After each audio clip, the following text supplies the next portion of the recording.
gawain. Kung ang magsasaka ay nagpupunla, tayo naman, ang binhi ay ugali at gawa.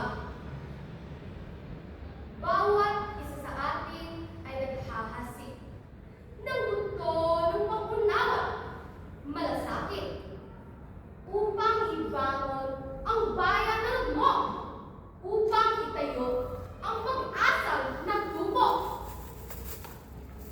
Bawat isa sa atin ay nagtatanim, umaasang aaminin ang mithiin. Masayang pamilya at maunlad na buhay, ligtas sa lipunang pantay-pantay.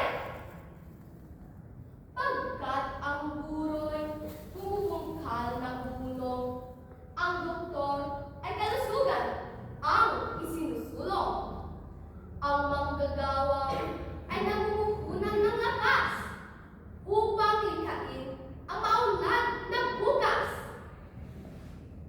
Pagkat ang mangingisda ay naglalayag upang umani ng huli ang kanyang